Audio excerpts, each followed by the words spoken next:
Okay, y'all, it's officially summer, and technically we're on a break. But we couldn't leave our real fans hanging. When we recharge and get ready for season 2, we're bringing back some of your favorite episodes from season 1.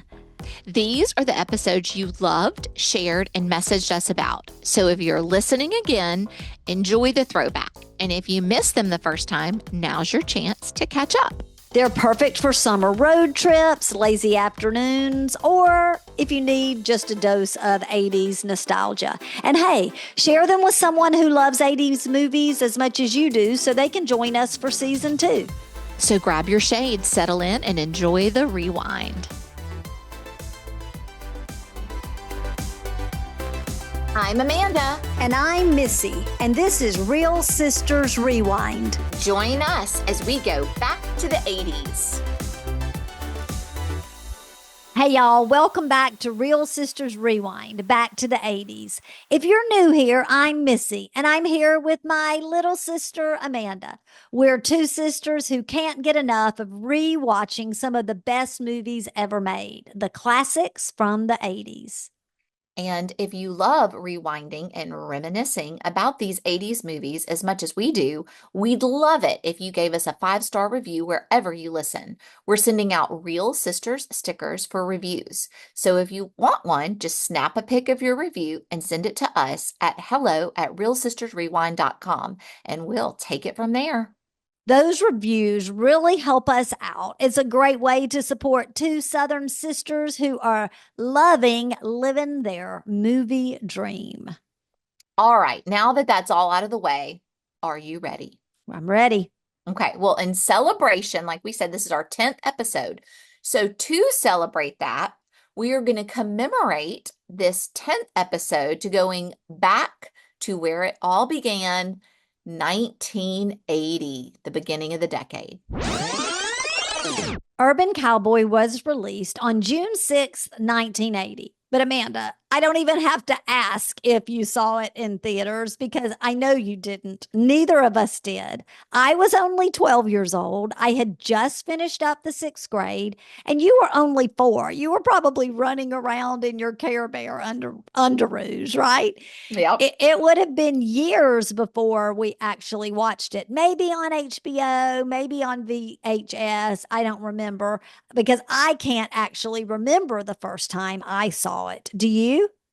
I don't. It was in high school. I know we watched it in high school, but I mean, I feel like I watched the real life Urban Cowboy play out in my childhood because we had so many True. family members that True. were rodeo riders, Yep. rodeo people. Well, in 1980, this was a really big year for the world and for pop culture. Like we said, this was kicking off a new decade. And a lot was happening. For one, our country was just getting over the fallout, literally, of Mount St. Helens volcano in Washington state that erupted, killing 57 people and causing billions of dollars in damage. It was so sad. I remember it vividly.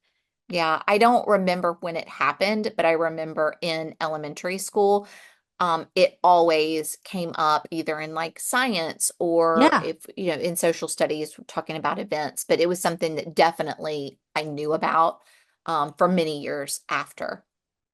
Also, Ted Turner, big thank you here, launched CNN, the world's first 24-hour news center. Thank you so much, Mr. Ted Turner. And that is with sarcasm because I like to get breaks from the news. Hallelujah. I agree. And I do bet, sister, on that news channel, they talked about the Cold War, don't you think? Yeah. Are you making fun of me? I am. But literally, sticking with the political theme, I think it was a really exciting time to be an American.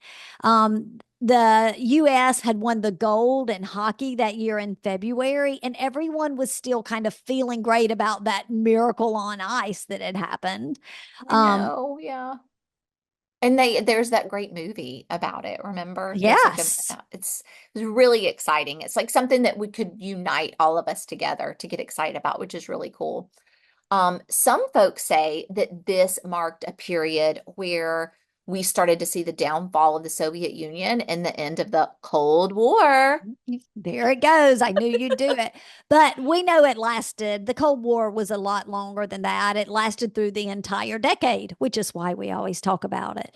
But also, Ronald Reagan, the actor and governor of California, was getting ready to run for president for the first time. And there was a lot of anticipation around the upcoming election. P.S. I heard that the Reagan movie with Dennis Quaid is great. Did you and Eric see it? We have not. I want to rent it over the holidays because I just heard it was a do not miss. Idea. Let's watch it together. Let's do it. Ooh, and let's make our kids watch it too, so The 80s. they can know Ronald Reagan. That's right. Well, The Empire Strikes Back was dominating the box office. And by the way, out of those three original Star Wars movies, I think that one's probably my favorite. But on the cover of People magazine, the Monday after Urban Cowboy came out, there is a picture of Yoda and a story of The Empire Strikes Back, where the tagline was, beep off R2D2 and C3PO. America is in love with Yoda. Oh my gosh, that's hysterical. I know. And I'm also like, well, I didn't have Yoda under ruse. I had R2D2 and C3PO under ruse. Thank You you had very both of much. them. Yes, you That's did. right. But on June 23rd, oh, Johnny Boy Travolta, aka Bud, is on the cover with his cowboy hat and boots, doing a jump, clicking his heels. He You took this can He seriously. did take it seriously. And speaking of John Travolta, by the time Urban Cowboy came out in June of 1980, he had already graced the cover of People magazine, Amanda, multiple times and was certified as a heartthrob thanks to Saturday Night Fever and Grease. But this one in particular marked a big shift for him, right? He was moving away from that 50s musical and the disco film and really into a world of drama in this honky tonk, what that was all about boots and mechanical bulls. They took center stage. Urban Cowboy was adapted from a 1978 article in Esquire magazine by Aaron Oh, Latham. The screenplay was written by Latham and James Bridges, who also directed the film. Bridges had a knack for capturing characters in tough situations, and Urban Cowboy was no different. It brought the grit and the heart of Texas to the big screen. And speaking of tough situations, there are plenty here. there I was thinking that as you were explaining Oof. that, I was like, there's plenty of tough situations here. And you really can't get away from the fact that there are some problematic themes throughout this story. I think it's interesting to consider that as we're looking back all those years ago and considering like how is it received then compared to now with Versus now. Yeah. some of those themes. You can't overlook it. Yeah. By the way, the runtime of this movie is 2 hours and 15 minutes, and it is rated PG. That is a pretty long movie. And I was Yeah, in thinking, 1980, that was a long time. yeah, and well, it's interesting because I think there's a couple of ways to look at it, but I do think like as I was rewatching it, I felt it like I was like, this is a longer movie, but Me not too. in a bad way. I felt it like I enjoyed the development.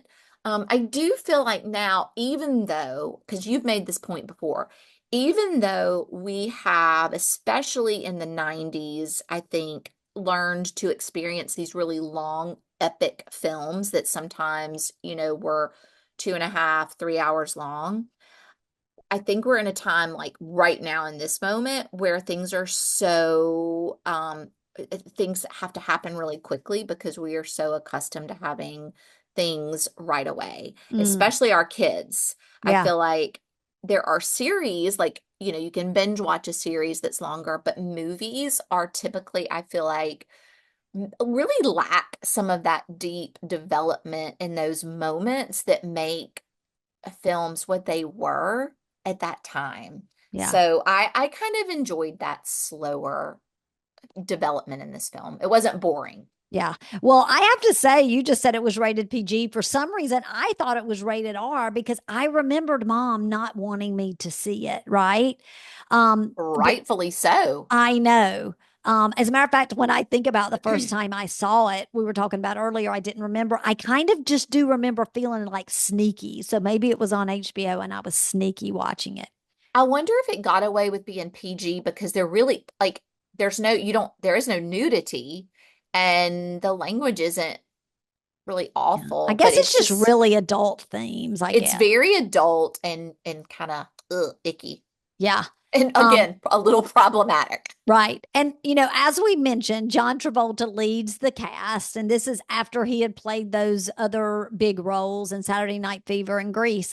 But did you know, and you might have, but I didn't know that John Travolta had dropped out of high school at 16 to pursue acting. He moved to New York City and he was 18 years old when he got the part in the traveling show of Grease.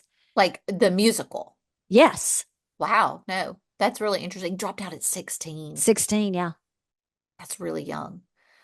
Well, his mom was an actress herself, and I think she had put him in dancing and acting classes for most of his life, so that was probably meant to be his career path anyway.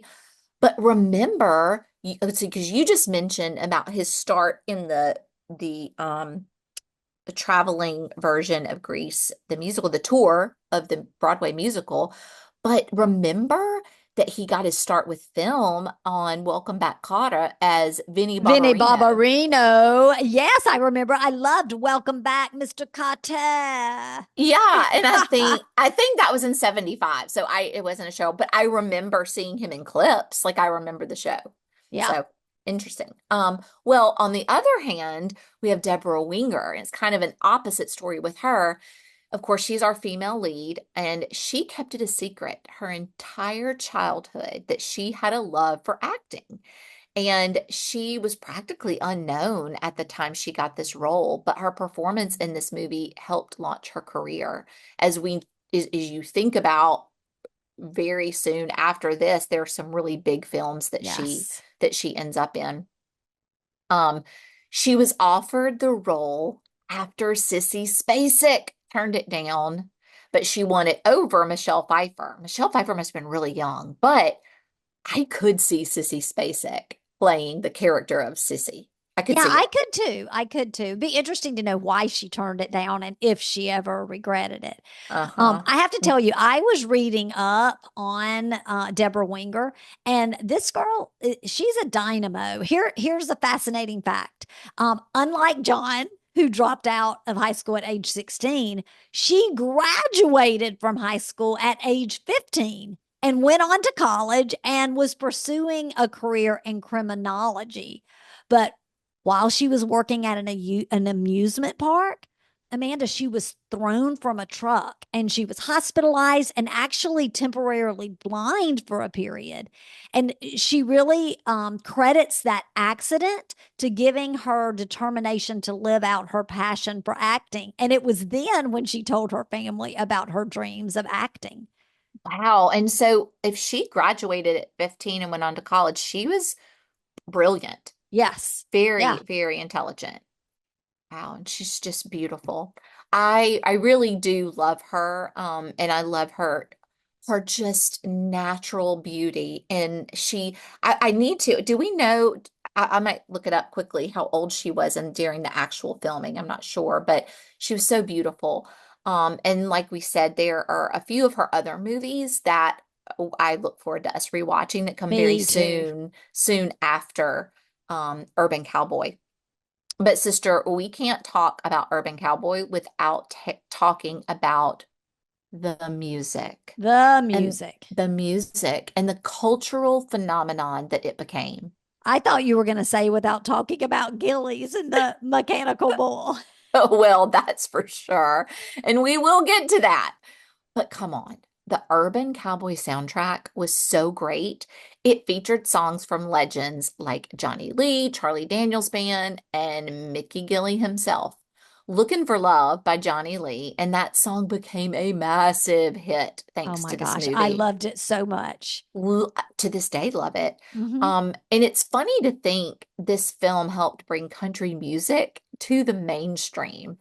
It also featured my all-time favorite childhood song, Mamas Don't Let Your Babies Grow Up to Be Cowboys. All of these songs, like I was rewatching this and I was kind of ticking all these songs off in my head. It felt like the soundtrack to my childhood, Yeah. like the eight track of my childhood. Yeah, I love what you said about it brought country music to the mainstream because it really did. I mean, before this movie, it country music, I think in the, you know, country's eyes, and when I mean countries, I don't mean like country, I mean like the United States and probably the world, it was for rednecks and Yeah, it became a craze. yeah, As a matter of fact, Urban Cowboy was actually credited with starting the Urban Cowboy trend in the early 80s. Everybody wanted to suddenly dress up like a cowboy or cowgirl. We've been having cousins that have dressed that way forever, right? yeah. And so people, even if they had never sat foot on a ranch or if they had never listened to country music before, they were into it.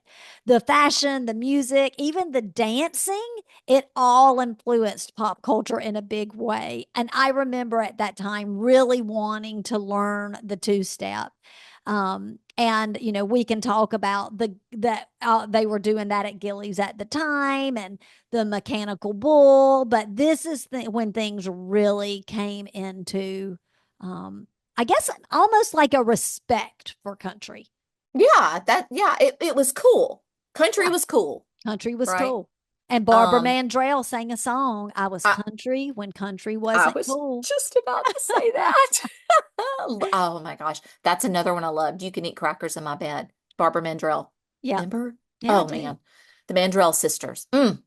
Well, can we talk? Let's talk about that mechanical bull. Gilley's wasn't just a set. It was a real honky tonk in Pasadena, Texas. And as a matter of fact, um, at the time, Gilley's was the world's largest honky tonk. And after the movie came out, it became famous for more than just the music scene. People were lining up to ride that mechanical bull. It practically became a star of his own. We have a cousin he was not one of the bull riding cousins. He was more of a preppy cousin, but he was in the college age about that time. And he and some of his friends loaded up and went to Gilley's. And I don't know if he rode the mechanical bull or not. He's kind of private with his stories. I remember at the time he talked about it, but now, as a matter of fact, I tried to talk him into coming on to our podcast, and he would not come and share his stories. So we could just make some up then if we wanted to. Well, Missy, I have a surprise for you. I have our cousin on. You are telling I'm you're just not you're kidding. I'm fibbing, just you're kidding. I'm fibbing. just kidding. I'm just kidding. But I mean, people did go and ride the mechanical bull. And I will say that even in little towns across the states, bar owners were buying mechanical bulls and putting it in to their bars. Not that I know because I went as I was 12 years old, but I remember that became a huge trend. You know, Um, everyone wanted to give it a try. Absolutely. But sister, I don't know if you remember this. All the bars had it, as I said, but we had our own version of a mechanical bull that was around the corner, actually several corners. We had several cousins on different corners who had this, but they would take a barrel and they would tie a barrel between two trees, and it had a rope on it or something, and you pull the rope and the barrel would buck kind of like a mechanical bull. And I remember getting on it and trying to hold on, but I was little and the barrel was so wide.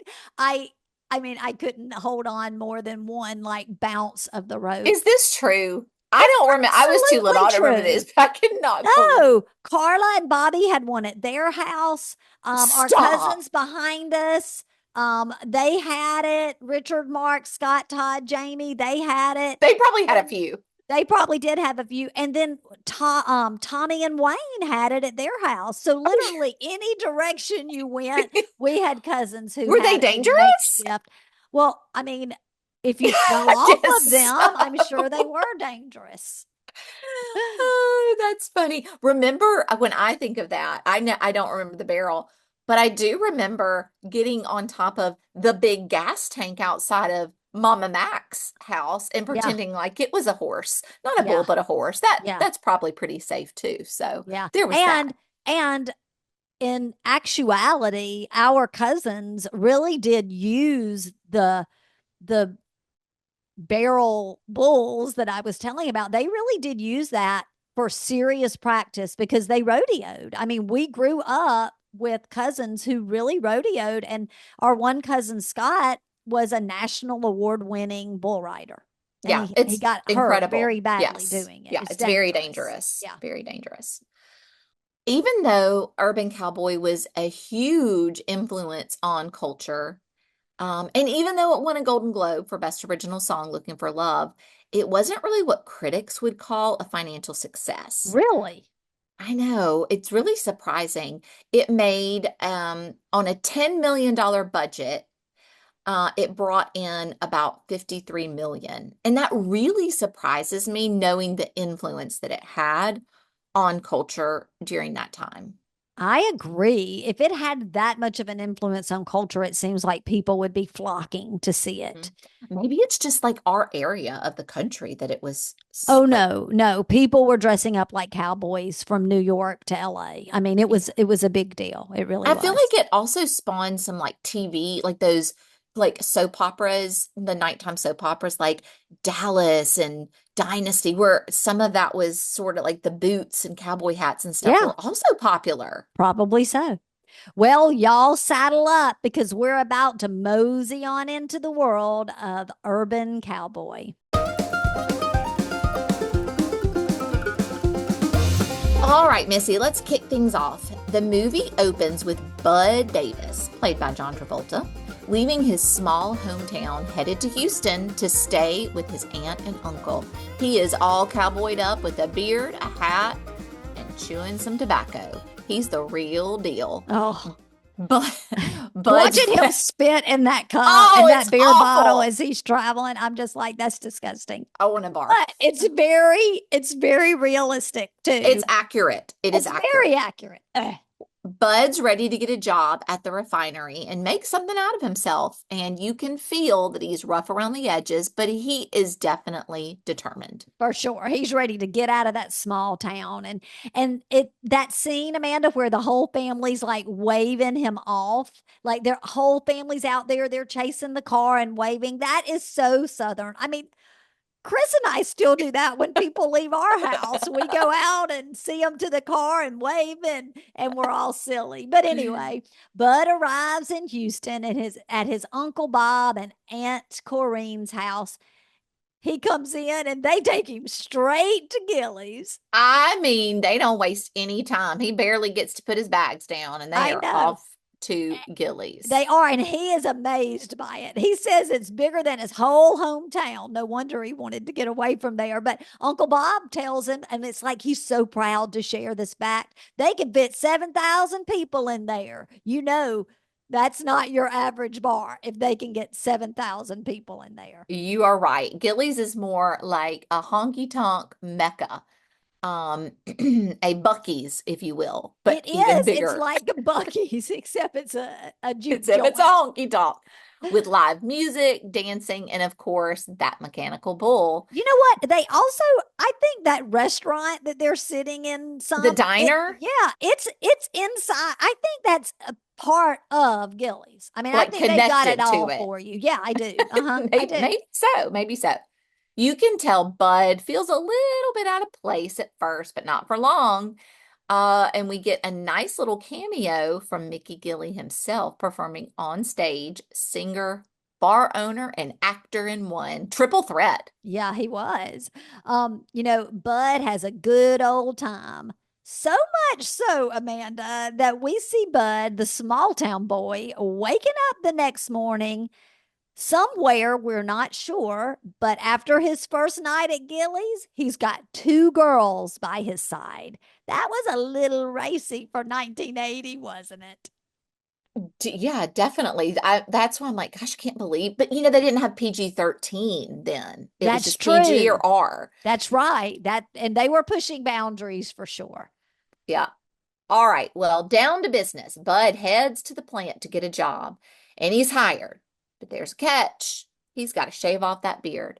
And when I saw this, I commented to my husband and I said, man, what a simple time that was. Because I feel like nowadays, if that happened, somebody would complain and say, well, I don't want to shave off my beard. This is my beard. I have a right to have it. I'm keeping my beard You are instead of just so being right. yeah, instead of just being he was so excited to have that job. He went out right then and bought a razor and shave cream and went into the bathroom at the plant and started shaving that beard. And he was so Yes. happy to do it. Yes. Well, next thing you know, he is clean shaven. And we actually did you notice this? Where the first shot we see of him at Gilley's all clean shaven, it's his profile. So you see his Yes. hat and his chin. I was like, oh my gosh, they are totally like purposely doing his Oh, profile. and that little snippet of that scene was used a lot in Oh, advertising. yeah. I remember that. Yeah. Yeah. So he's back at Gilley's and he sees Sissy, of course, Deborah Winger, for the first time. He sees her for the first time. She's Right. seen him She already. already checked him out. She already checked him out. Well, they lock eyes across the room and she kind of approaches him and she makes the first move, asking him if he's a real cowboy, which is an interesting phrase. We hear it multiple times throughout the movie, and it makes me wonder about the theme here and what is a real cowboy, because it does Mm, come up a few different times in a few different scenarios. interesting. Yeah. Hmm. I hadn't thought about that. That's deep, sister. Well, she does approach him, and after she asks him if he's a real cowboy, she says, "You two step?" And he said, "Yeah." And then she told him to prove it. And so that was her She said, want to prove it. want to prove it. Yeah, she did. Anyway, they start dancing. And I don't know if you notice this, and I don't know what the significance is, but as they're dancing, Sissy's the only woman on the floor wearing a cowboy hat. Like all of the guys have on a cowboy hat, but she didn't. Did you notice that? I didn't notice that, but I did think to myself that it's probably really hard to kiss if you both have cowboy hats on. Well, that's a great segue because it did not take long before that dance turned hot and sweaty. And I mean metaphorically and literally, Ugh. because by the time they had been dancing the night away and they got to Johnny Lee's Looking for Love, they had a pretty intense makeout session right in the middle of the dance floor. Now, Ugh. I've got a story to tell you. I told you I wanted to learn how to two step back in those days. Hmm. Well, growing up, my childhood best friend, Dana, her family was from the Houston area. Hmm. And the types of things that we see in Urban Cowboy, absolutely 100% was the culture there. And I remember going back to a family reunion in the Houston area with Dana, and we went to a wedding, and then from that wedding to a party, and this is the way it was. People were two stepping. I did learn to two step there. I don't know if I could do it today. I probably could, and people were two stepping. They were, all of the adults had like pitchers of beer they were drinking out of at these parties all around. And people were making out on the dance. It Ew, was gross. wild. It was wild. Gross. Gross. Well, the next time we see Bud and Sissy after this dance floor makeout sesh, um, they're back at Gilley's again, and Sissy has shown her independence by hitting there's a punching bag game that you can hit, and she's decided she wants to give it a try, and she does, but of course she hurts her hand. And Bud tells her that wasn't something a girl should be doing, and which Red flag, problematic. Yeah. And after that, they're sitting in a diner when he's like taking care of her hand, and that's when he's saying, well, a girl shouldn't be doing that anyway. And he's like I said, taking care of her hand, and it kind of turns into a spat, and he starts kind of tickling her, and she pinches him, and he slaps her. I know. And so, of course, she storms out, "You hit me!" And she's ready to hitchhike home. And again, I'm thinking, okay, this is double red flag, sissy. But yeah, she's ready to hitchhike home. And before I go further, before we get to the hitchhike, I want to back up just a little bit because this is also the scene where they're sitting at the diner, and this is something to remember. Okay. Before they get into this little spat, the two girls walk in that he was with it in the very beginning, and he's Yes. kind of Yes. sees them, and they're like, "Hey, bud," and he's like, "Hey, girls," and Sissy kind of gets a little bit jealous. So that's part of this little argument too. Is like she's a little Yes. jealous, and he's like, "Well, I can't cover my eyes or whatever." So Yeah.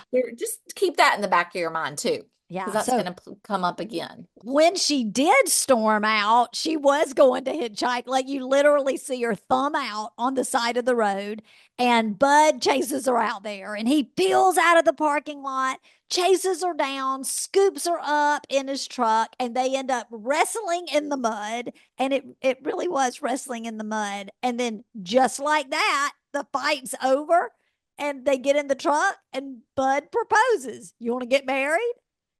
And Yep. guess where they got married, sister? Of course, I know you know, but Uh, tell the real fans. Gilley's, of course. Where Yes, else? right. I mean, who doesn't get married in a bar? I have to say, Amanda, the wedding and them taking pictures after the wedding, it took me back to so many childhood weddings. Now, granted, not weddings that were in a honky tonk, but it just took me back to those simple country weddings that we grew up attending. I know that many that I was the flower girl. You were the flower girl in there could have been a movie based on there's that movie with Katherine Heigl about 27 dresses. You could have been like 27 bouquets. You were in so many weddings. Well, also, not only was I a flower girl in many of those, some of those weddings took place at our home Yes, they did. in our backyard. They did. And what people had on in So Urban similar. Cowboy was so similar to what so many brides wore in those days. And it really was just a simple wedding. You would come together, you'd have your bridesmaids would, for the most part, have matching dresses. The bride and groom would be dressed. And I mean, it was simple. It was a cake and some punch with some Yep. nuts and mints, and that's Yep. what it was. Yep. Well, I did have that same thought. And I loved that wedding scene just for maybe just because it did bring back some of those memories there. Yeah. And they have their first dance to Anne Murray's May I Have This Dance. And our mom May I have loved this that dance? song. She did. She As loved soon, Anne Murray. And I mean, Anne Murray, girl, give the lady credit. Her voice was a voice from the heavens. I mean, I, pure, beautiful. as soon as it came on, when I was rewatching this with Eric, I knew every word. I still remember her playing that Anne Murray album on the huge stereo in our den that was like the size of a wall. Yeah, it was like 5 or 6 feet long. Yeah, and I'm pretty sure at that time it was an 8 track because you would like click Push it it down down. into it. It was an Yeah. 8 track. And I remember being on the bricks, dancing and singing, and she would play that song. And when we But say bricks, because you've said it a couple of I'm times in sorry. podcasts, and I know we've mentioned we used to eat SpaghettiOs on the bricks. It was like the hearth that came out from in front of the fireplace. And it was Amanda's stage growing up. It was our table when we got to sit in the den and watch TV. We had to make sure our SpaghettiOs bowl was on the brick. And so when we say brick, that's what we're talking about. Yes, thank you. Well, after the wedding, they hop in the just married decorated truck And Bud has a surprise for Sissy. He's got her blindfolded with a Oh my bandana. They're gosh, still I in their know wedding it. gear, driving, and she's telling him to hurry up. She's getting sick. And anyway, they get there.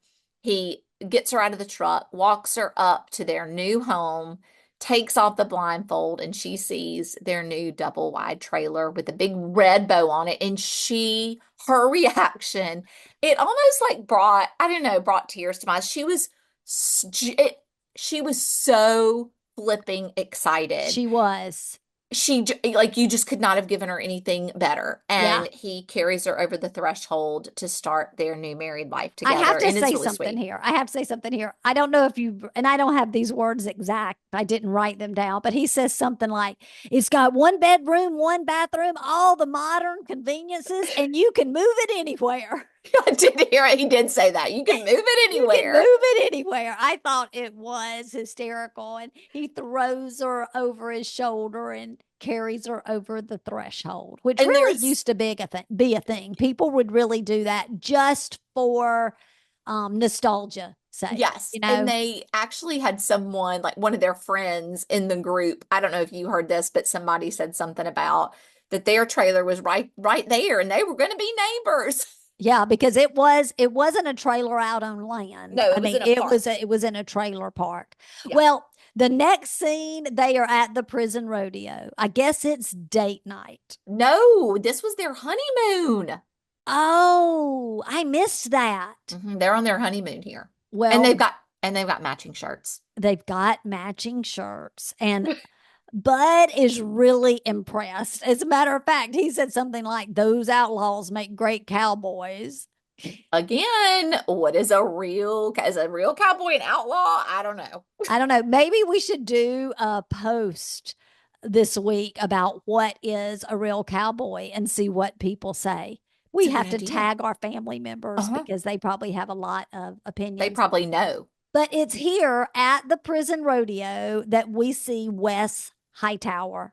It's actually he's played by Scott Glenn, who's a great actor, and that's where we see Wes for the first time. Gross, gross, gross. Yeah, he is gross, but Bud and Sissy barely notice him because they are just way too busy, sister, making out in the stands. And I will say, gross, gross, gross here again. And again, they both have on cowboy hats. I'm thinking, how are they doing that and their hats staying on? You're I did they that would be something to research. Like how did those cowboy hats stay on? They had to have them velcroed or taped in there or something. And you're right, the matching hat. I mean the matching shirts was Shirts. just too much for me.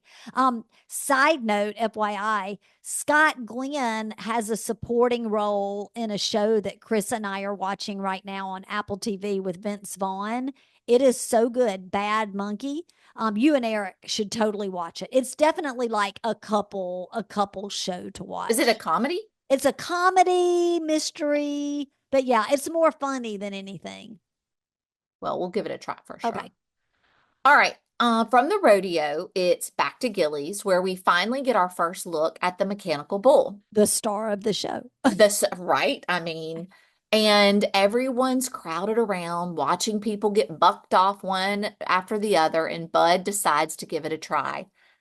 Little do these two realize this mechanical bull is going to be like the demise of their Oh, life. that's right. Foreshadow. Um, so exactly. So he hops on. Of course, he falls off and he wants to go again. Sissy is looking at him like he's some kind of rock star. She's so proud of I him. know she's smiling so big. But Amanda, before he got on that bull, he had to sign a release and Yep, pay his $2. $2. That's right. But Sissy's impressed. But now remember, she's the one who was going to hitchhike home. She was the one who stormed out of the diner part of Gillies. She's the one who approached him and asked him to dance if he was a real cowboy. And she had already done the punching bag that was at Gillies. And so she wants to ride the bull. But remember, Bud didn't even think she should hit the bag. And so he shuts her down again and is quick to say, it ain't for girls. Problematic. Yes. And this, I really believe that this is where we start to see that Sissy's independent streak isn't going away. She's not going to become a June Cleaver type character, and it is clashing with those old-fashioned views that Bud has of what women should and should not do. But she's not one to be told, right? Yeah. She doesn't want somebody else putting boundaries on her. This could also be an opportunity to reflect and say, maybe you don't get married to somebody after a week or two. Or after fighting in a Die in a mud in a hole. mud hole, and the next breath is you want to get married. Mm, Mm. mm. Okay. Good advice. Well, it's not long, like probably the next night. Bud is back at Gilley's, jumping in front of other people, waiting to ride the bull, being rude. He's definitely showing off. But then in walks Wes Hightower in his black net shirt and greasy hair. Gross. Gross. Yes. From the rodeo, the prison rodeo, that is, and things start to shift. Bud recognizes Wes, but he's not sure where he recognizes him from. And he doesn't like the way he perceives that Sissy's flirting with him, Yeah. that I he didn't think perceives it. yeah, because He she was wasn't. not flirting with him, Mm-mm. right? But then, he thinks she's flirting, so he grabs her and takes her off to the dance floor. And we get this big dance scene. I loved this part of the movie. Bud and Sissy are on the dance floor and they're showing off and leading the whole crowd in what becomes, and I don't think we had the verbiage then, or at least I certainly didn't have it. It becomes more of like a line dance, right? And Bud's right in the middle. He is soaking up the attention. And I don't know about you, but I kind of had like Saturday Night Fever vibes from this. Like he was the star Yes, dancer. Did you? this was his dancing moment. They were like, "Look, Yes. John, we're gonna sell this to you because you're gonna have a solo dance. Like you're gonna have a dance moment. Don't worry." And he's like, "All right, sounds good." But anyway, he's getting all the attention, and Wes is watching the whole time. He's looking over at Sissy, and Bud doesn't like it one bit. So afterwards, Wes is standing over there, and Bud grabs Sissy's hand and he says, "Look at her finger. We're married." And so you can tell they're going to clash heads. Right? The That's right. tension is building. And they do say finger. They do say finger. I know. Just to solidify that. But so this little bit happens when they're in the diner where he says that about looking at her finger, and Right. you're thinking it's connected to Gilly, so maybe it is. But I want to point out here, I'm going back to what I said earlier when they were in the diner and Bud saw the two girls and it was fine for him to say hi to the girls and no big deal for them to, Yeah. flirt with him. But when Wes wouldn't stop looking at Sissy, and Sissy wasn't giving him the time of day, like she True. wasn't, he was looking at her, and Bud was pissed. He was. Okay, so Problematic. problematic. Okay, so I'm going to pause here and say one of the reasons why I think the diner was part of Gilly's, or, much like Like Bucky's, right, is connected. because the people were there. Like Wes was right there. Yeah, And they the just walked girl, over. yeah, they just walked over to the other section. I mean, when you're drinking like they're drinking, they've got to, put some food in their belly, so they don't get Yes. sick. Yes. Well, this whole scene where Bud is, young, and he is drunk. I will say they talk about in this Yes, scene that he's drunk. No excuse, but that's part of it. right. He even throws his hamburger at the lady because it wasn't cooked enough or whatever. But this builds up to a fight between Bud and Wes, and it's pretty ugly. And the next morning, he wakes up, he's hungover, he yells at Sissy to get him a beer.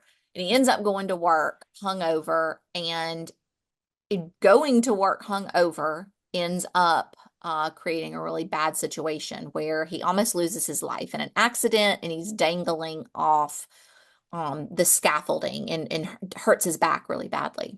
That was a scary scene. It was Hmm. very dramatic. And I, again, felt whenever people are dangling, my hands start sweating and I could feel my hands sweating. But what was interesting is the dynamic of the way they filmed it.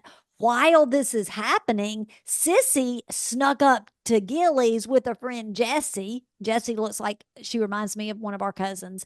And Jessie is going to get her a chance to ride the bull, which she does under the guidance or the coaching of Wes.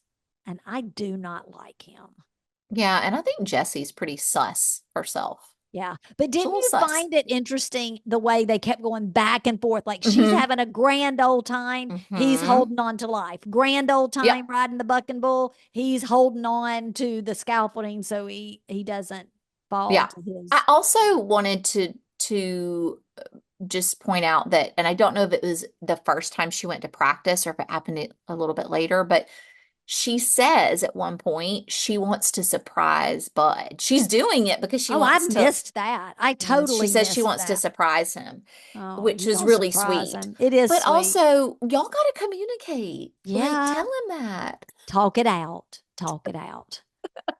Well, that night at Gilley, Sissy hops on the bull and Bud does not like it. We knew he wasn't. I mean, right? Oh my gosh. Well, when they get back to the trailer, he tells her that bull riding ain't for girls, and she wasn't ever going to ride that bull again. They get into a huge argument. Bud hits her, and it's a hard scene to sit through, but It is. ultimately, he kicks her out. Yeah. Yeah. Um, And it was excruciating to watch these type scenes, and there's more to come.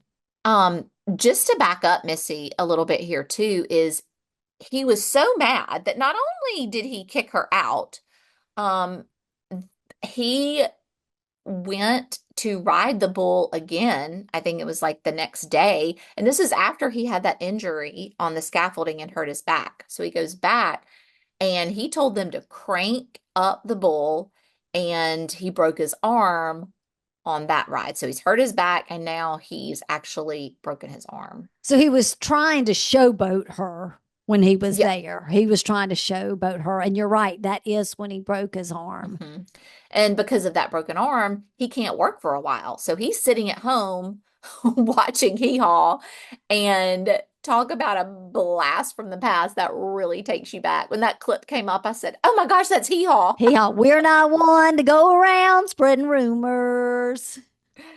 Yep. It really does take you back. And while he's at home watching Hee Haw, he's like looking through the photo album, looking at their memories. You can tell he's reminiscing, feeling sad. And he sees pictures from what now, thanks to your help, I realize was the honeymoon, and they went to the prison rodeo. And that's when he connects the dots about Wes. He was in prison. He was at the prison rodeo. And so Bud goes straight to Sissy to warn her. But when she told Bud that Wes was out on parole, he was furious because he realizes that she already knew he had been in prison and was a bull rider at the rodeo. That's right. And when Bud starts to spiral even more, he's like, "Well, I'm going to show her." He asks this not just pretty girl, but sophisticated girl, Yeah. Pam. Yeah. He picks her out of the crowd and asks her to dance, and you just know it's about to get messy. Oh, yeah. Sissy, of course, is dancing with Wes at the same time. In fact, he walks over to her and says, "Can I help?" And she says, "Yeah." And so they go out to the dance floor. And as they're walking out to the dance floor, she like starts kissing his shoulder. I know. I noticed Ew. that. It grossed me out. Ugh. It's almost like a slow motion showdown between the two couples with this unspoken tension hanging in the air. It was almost like who can make out with the other person on the dance floor more. Yes, yes. And then Bud actually ends up leaving with Pam, and Sissy is left watching them drive off. Oh, and you know what? As they're What? walking out, well, first of all, Pam says that she's looking for a real, she Oh, she's asks him if he's looking a real for a cowboy. cowboy. Yep. And as she's walking out, she's telling her friends bye. She grabs her purse and says, "I got me a real I cowboy." found, And yep, she's, she surely did. The real cowboy thing keeps coming up. Well, Pam takes old Bud to her fancy penthouse overlooking Houston. Houston proper, that is. That's what she Yeah, calls it. You come to yes, Houston proper? I was yeah, like, a oh. far cry from the trailer park. And we get that awkward. I mean, I don't know if you noticed it, but it had the kiss between Bud and Pam is so cringy. Like it needs to be on a list of the worst Hollywood kisses ever. Did you notice it? Yes, it literally gives meaning to the term suck face. Oh, I like it made me want to gag. And to add to the ambiance, remember, she lights the Oh candelabra. my gosh, she lights the candelabra. That just furthermore shows her Her sophistication. elegance. And then afterward, cue love, look what you've done to me. It starts playing as they head into her bedroom. I love that song so I much. know, but Love, I know, look but I what did you've not done want to it to be me. with Pam and Bud in the bedroom. I know. Meanwhile, though, Sissy is back at Wes's in his filthy trailer, shooting tequila and kissing him. Ooh, But and he eats the worm. oh, yeah. But you got to give her credit. She kind of gave in to go in there, but she leaves before anything happens between them. She's going home for Bud, but Bud, he doesn't come home. Nope. Nope. He's looking for love in all the wrong places. Yeah, he is. He found it. Well, the next morning when Bud does come home, Sissy has packed up her things. Well, the little that she has, which It's like a basically, stack. I know, it's like a quilt, maybe one outfit, boots, and her cowboy hat. And she's headed off to Wes's place. And I am here wondering, why, girl? Why? Just go home to your mom and dad. Why are Yes. you going to that gross trailer behind Gilley's? I don't know. Well, Bud takes the Sissy license plate out of his rear window So and now the breakup's official. it's official. There, yeah. Takes that and it's a really sad moment, but also a little funny. Cheesy for sure. It's definitely a cheesy moment. And then Hmm. about that time, he's just taken Sissy's name out of the back of his truck, and Pam rolls up in her Cadillac with a hello, cowboy. And off they go to his aunt and uncle's house for some Cairo nut pie. Now, I know because I know how you make a pecan pie. Although, well, I have made one, but it probably wasn't very good. But I had never heard pecan pie called Cairo nut pie. Had you, Amanda? No, it was funny. Eric said the same thing. It just has, they must call it that because the carrot syrup. And look, if you're in the South and you're poor, it might not be pecans. It might be whatever kind of nuts you could get. True, That's why they true, call it a Cairo nut pie. true. Isn't it funny or odd? I guess not funny that the aunt and uncle don't throw any shade at Pam. They're like, yeah, y'all come on over, have some Oh, pie. yeah. Like Not be like, where's your wife? it's Why are you because bringing they're this? married. I know they're married, and you can tell like they've got like like what people would consider traditional southern values, right? They're married, they've got kids, It's they yeah, they go to yeah. church, and it's like, yeah, bring your mistress on in, I'm It's gonna so serve some pecan pie. I mean, that's strange. like southern hospitality to the extreme. But I have to ask you this, because after they finish the what did they call it, the Cairo nut pie, they're headed to Gilley's again. Aunt Corrine has entered herself in a Dolly Parton dress up contest. And I have to ask you this. I wanted to text you during it, but I wanted to wait until we were recording. Does Aunt Corrine remind you of Allison Janney from Juno? And she's been in a lot of things. Um, Definitely not when I was watching it, but you asking me now, 100%. Like when I first saw it, I had to pull out my phone and IMDb it to see if it was Allison Janney, like in an early role. But And it's anyway, not. I It's not. digress. Yeah. Well, Aunt Corrine does not win, She doesn't get but chosen as a Dolly Parton lookalike. she does not get chosen as a dog. But she looks good. Her costume is Yeah, good. she does look good. But while Mickey Gilley has everyone's attention, he does announce that there is going to be a bull riding contest set to happen in 3 weeks. Everyone's thrilled because it's going to be a big cash prize. And the whole place erupts into dancing to Cotton Eye Joe. I have to say, I love dancing the Cotton Eye Joe. Yeah, It it's is, fun. it's so much fun. And it does give you that feeling like when you're dancing the Cotton Eye Joe, you might as well be standing in Gilley's, no matter where you are. Yep, It's in your mind, you're in Gilley's and you're doing the Cotton Eye Joe.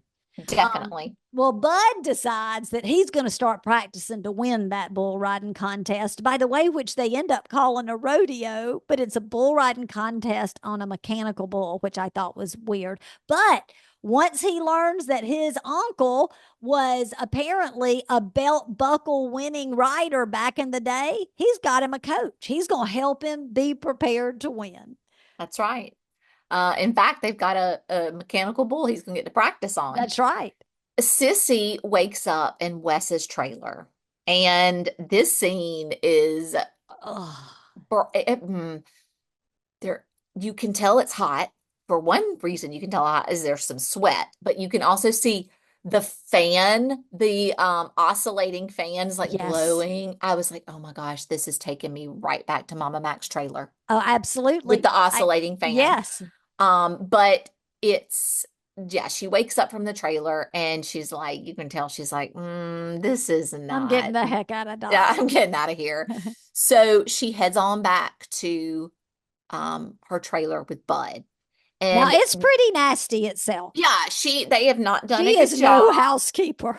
The right, she's no June Cleaver, as you said.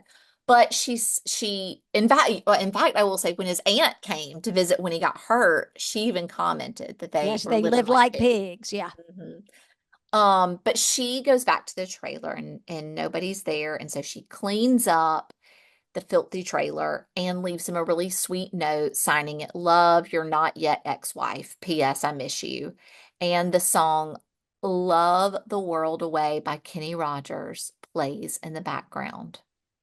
Okay. Have you ever heard my story about Kenny Rogers? I have, but I know our real fans have not. Um, I'm just going to preface it with saying I'm only doing this because I love our real fans That's and right. not to judge me. That's right. And do we need, I mean, here's the thing. This is the great thing about this story. This movie is filled with problematic moments, as is your story. My story is filled with problematic moments. Okay. So it was around this same time, actually. No, I think I was about Mm-mm. probably I was about 4 years older. So progressed 4 years from Urban Cowboy and Dana, and I go to a Kenny Rogers concert. And we are there with my mom and her best friend. And somehow we end up like down on the floor. And we're on the floor and we meet this guy, super cute. And his name is Lenny Rogers. And Lenny Rogers is supposedly Kenny Rogers' nephew. And he asks if I want to go and see Kenny Rogers' tour bus. Oh my gosh. Red flag. Red flag, problematic. Even worse that I said, sure, but bless my bestie's heart. Like, I don't know where she I was about to say, did you leave her? there was another guy there also that was like we were talking to. So maybe she just stayed talking to him. I don't know. I was excited to see the famous guy's bus. So we walk out. Unreal. Unreal, I know. Don't do this at home, kids. PSA. So we walk out behind the Gulf Coast Coliseum. We pass this limousine. He's like, that's Uncle Kenny's limo. And then Wait, we okay, wait. I have a question. Have you seen any credentials up to this point to prove that this is his nephew? no, no, There's it's no badge or no, and it's lanyard. minutes before the concert. So we go to the bus. We speak to the bus driver, and he's like, I'm going to show her the bus. And so we get on the bus, and he actually tries to kiss me, and I freak out and go back in the Coliseum. We Good. had, I know, good. We had no cell phones. I don't know how I found Dana. I guess she was back with Mother and Miss Joanna. And that's my story that I'm embarrassed of, but I Live to tell the tale. lived to tell the tale of meeting Kenny Rogers' fake nephew Lenny. Well, I was going to say, do you think it's really his nephew? No, I don't. After So all the these guy years, just let him on the bus? no, he was like a roadie. He worked. Shut up. I thought you just meant like he was a random guy in the crowd. He was a roadie? Shut up. I'm laughing so hard right now. Do you mean all the times you've heard this story? I didn't know You just thought it was a random guy? that when you No. did you run away or were you like, I'm not into this? Or like I what? think I was like, I'm too young. I was like, I think the concert's starting. And I ran back.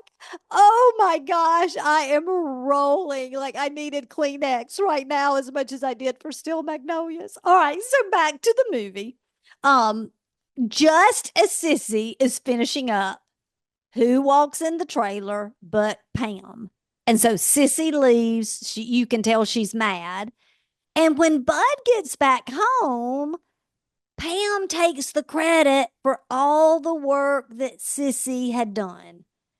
Yeah, and she threw away the note. She tore it Oh, up and I threw it know away. it. I know it. It made me so mad. This is one of those movie TV moments where you're just like, oh, like Yes. such a like miscommunication. Um, so she's throwing away the note. Bud's over here sawing off his cast. Like, why And was he sewing off his cast? I don't remember people doing that back in the day. well, I don't think that was like an 80s thing. I think he just did it because he wanted to go back to work. Oh, I guess so. So he gets back to work and we get a montage of Bud working and practicing on the bull. Back and forth, working and Back and forth. practicing, That's work his and practicing. focus. And it's all set to Mamas Don't Let Your Babies Grow Up to Be Cowboys by Willie Nelson. Yeah. Oh my gosh, my childhood favorite. And by the end of the song, Bud is a pro. He is ready for the competition. And let me And tell you, Pam did well, not like all of his attention going to the bull riding and work because that's what now I was he's just trying about to to work say. extra shifts and all those kind of things. Yeah, she's not having She it. is not having it. Well, about this time, Sissy shows up at Wes's. She's doing something domestic. She's got groceries. When she gets there, though, she finds him with another woman, Marshalline. Marshalline. Mhm. That name and that woman, I got tickled at her the whole movie, Marshalline. Her makeup, I don't know what she looks like without makeup, but the way they had her made up in this, she looked like somebody from Rocky Horror Picture Show. Yeah, she did. Well, so back to what's happening at Wes's. Sissy's unloading the groceries, and now that Marshalline's left, Wes wants him a cigarette. And he asks Sissy if she bought cigarettes, and she's mad. And we know she's independent. And what does she do? She grabs the carton of cigarettes and she throws them at it. And it's here where we see just how dangerous and mean and savage like he can be. I said it before, I'll say it again. It's an excruciating scene. Yeah, and it's kind of out of the blue. Like we know Wes is like we don't think he's like some great guy, but this is the first time we've seen. I mean, it's just very all of a sudden the switch. Well, over on Bud's side, he's starting to feel like Pam's boy toy, especially when she's buying him all these fancy things and looking down on him for working extra shifts. And by the And way, she bought it. She had him a handmade cowboy shirt. oh, yeah, absolutely. And he shares this frustration with Uncle Bob, who gives him some solid advice. about the importance of family and those you love. And you know what this reminds me of? This little combo What? reminds me of our last episode when the foreman gives them a talk Oh, yeah. about to Anna and Walter Yeah. But about this the isn't a comedy. This is like no, but it's that similar, tragic. Yeah. pull them Yeah, it is. together. Yeah. So you can really see the bond that Bud and Bob have made in their bull riding practice and all the time they've spent together. But in the very next scene, because they're working at night and there's like a thunderstorm a brewing, lightning strikes the refinery in the section that Uncle Bob's working, and he dies in an explosion. Yes. And it was sad. It was really sad. And I have Yeah. to say that Uncle Bob's funeral took me back to my childhood, much like Bud and Sissy's wedding did. I think so often in movies, when there's a funeral, it's like a fancy funeral, right? Like it's just kind of fancy. It's in an auditorium, or, it seems ostentatious. But this one was like every funeral graveside I've ever been to. It really hit home for me. And everyone is so sad. I mean, it's just a tragic event. And who shows up at the funeral to pay her respects? Sissy. I mean, she says she loved Uncle Bob too, and she wanted to be there. And she even says, well, he's still my uncle too by marriage. Yeah, she makes sure to tell Pam, who's standing there on Bud's arm, that the divorce ain't final yet.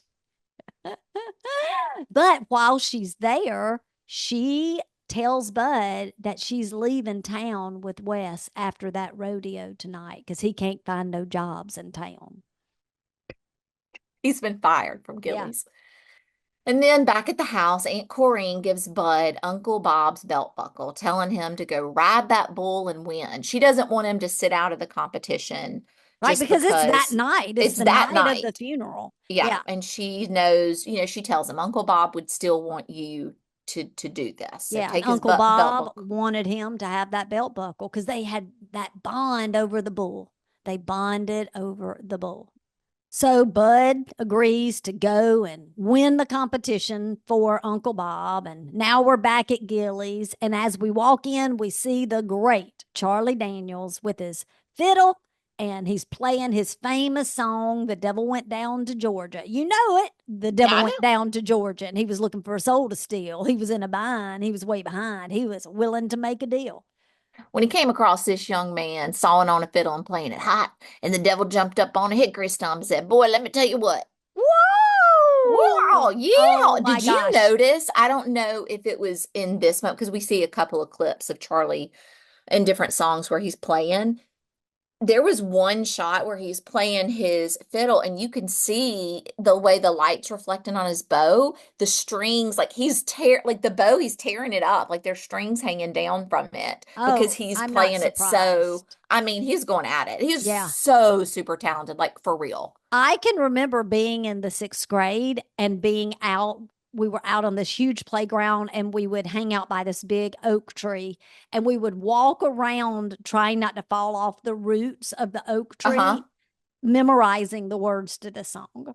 Oh, that's So I could hysterical. not, bust out in Well, tunes. you were And much better at it than me, but I no, gave it a go. I well, gave it a I'm go. I'm 8 years older. I've had 8 years more practice with that than you. But anyway, as the song plays, Wes is, getting drunk. He's gearing up for the contest, wrapping his knee, etc.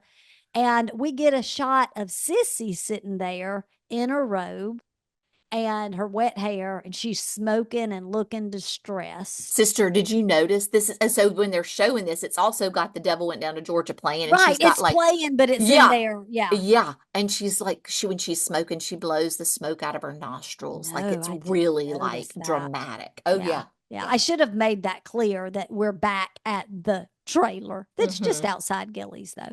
But anyway, all of that's happening. Wes is getting drunk while Bud is laser focused. And ultimately, Bud wins the $5,000 prize. And you can't help but notice how that night in the bar, he and Sissy are making eyes at each other.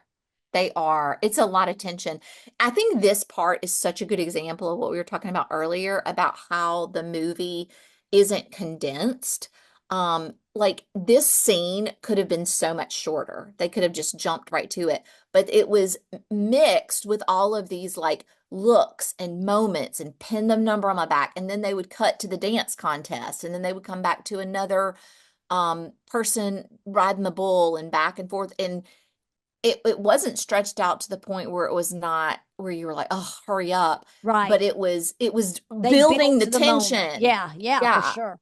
Yeah. And I like that. I appreciated that. Well, after Bud's victory, things take a turn. Wes grabs Sissy and tells her they're headed back to the trailer and tells her to pack her things. But she says no, she didn't want to go to Mexico. And he hits her hard. It was, Um, he he hits her hit her really hard hard. and it was hard to watch. Yes, again, hard to watch, problematic. And he grabs a gun and he's really spiraling at this point. But you see them in her car, as they're on their way. Yeah. And it's then in the moment of Bud winning and wondering if Sissy saw him that Pam realizes that Bud isn't over Sissy, right? Um, and she then does the right thing. She confesses about Sissy's cleaning the trailer and the note she left. And you got to give Pam credit. She was classy and she said, "You love her, Bud." And she says, and I don't love you, not like that anyway. Right. But No, she was just he was her boy toy. yeah, Yeah. and I have to make a note here. Okay. A fashion note. Oh, I love a fashion note. Pam is such an early 80s depiction of a wealthy, gorgeous young woman. Like Yeah. she looks like she would have been on one of those old, like the fashion plates where we used to, color with the colored pencils. Yeah. Or an Mhm. actress on Dallas. Yeah, 100%. Her clothes, her hairstyles, like I think of the way, remember how her hair was when they were at the funeral in that bun, Yes. that loose Yes. bun? Yeah. And her makeup, those glossy Oh, lips. I yeah. mean, she looked like somebody straight off of Dynasty, Dallas, Falcon Crest, whatever. Mm-hmm. And her makeup in this shot, particularly like her eyelashes, everything, it was impeccable. And I love how it was such a strong contrast to simple, natural Sissy. Yeah. True. All right, so back to our story. Bud races out to find Sissy, and he does apologize for everything, even the first time he hit her. By the way, he doesn't see her face at this point, so he's telling this kind of like to the back of her head. But tells her, I'm sorry for everything, even the first time I hit you, which sidebar, problematic. And he tells her that he loves her. And they have this emotional reunion, hugging each other tightly. And that's when he sees her face and sees where Wes hit her and he loses it. Although he hit her as well, but I guess I don't know, he hit her as well. But this speaks to the theme in this film that, again, is oh so problematic. It is. Well, he heads straight to Gilley's and confronts Wes, and they end up fighting. And as they're fighting, like money starts flying everywhere from inside Wes's shirt. I guess it's his shirt, which Mm-hmm. is when they realize that Wes had tied up the bookkeeper and stolen all the money from the night. Yep. So they know that he was coming to rob them. Yeah. Finally, the movie wraps up with Bud and Sissy walking out of Gilley's arm in arm. I mean, everybody's like, hey, you want to stay? You want a beer? And they're like, nope, we're They're headed all home. They're cuddled going up. home. But before they leave, Bud reaches into the glove compartment, pulls out the Sissy license plate, and puts it back in the car in the rear window of his truck. It's a true sign they're back together. The full circle moment. That's right. Oh, Woo! and that's how it ends. And so, Amanda, Wait, I think it does end though with looking for love Oh, coming it back on. does. And I noticed in the soundtrack, since you say that, they did play some of the same songs more than Multiple. one time. Yeah, they also played what was the one with him and Pam? Love, look what Love, you've look done to what you've me. done to me. They Yeah, play that yeah, for them again too. yeah. That was Okay. like their song. All right. So Yeah. we've walked through all the ups and downs of Bud and Sissy's wild ride. So Hmm. what do you think? Okay. How does Urban Cowboy measure up in today's world? Okay. I'm going to try to answer this in the best way I can, and it's going to take a second. The first time I watched this in the rewatch, I walked away thinking of Urban Cowboy in a triangle with 3 points, as triangles Oh, have. Lord, this sounds like philosophy. Here we go. No, no, I'm Okay. just, there's like, it's connected. It's got the Okay. three Here we points. go. Here we go. One point of the triangle is all the greatness that this is for the culture, for the authenticity, for the music, for the fashion, for the just the story, right? Like Yeah. this is life. People live life like this. Then there's the next point, which is there is like the cringe worthy, cheesy parts of it. Yes. And then there's the other point where there are some like really, like you've heard me say, I just keep saying problematic. There's some big red flags in pieces that are really problematic that I don't think would hold up or that do hold up well today. But after thinking about that, also, I have another thought. This still doesn't solve the problem, but when I think of Bud, because when you think of a movie, a romantic drama or comedy, you think of like the character you want them to end up with, right? Like there's Right. the one you want them to be with. Yeah. And when I think about Bud, I don't think, man, that's the one I really want Sissy. He's the man, right? Like that's the Right. kind of guy I What a want my daughter great to guy. what that's the kind Yes. of guy I want my Yes. daughter to end up with. There wasn't really a time where I felt like he redeemed himself, And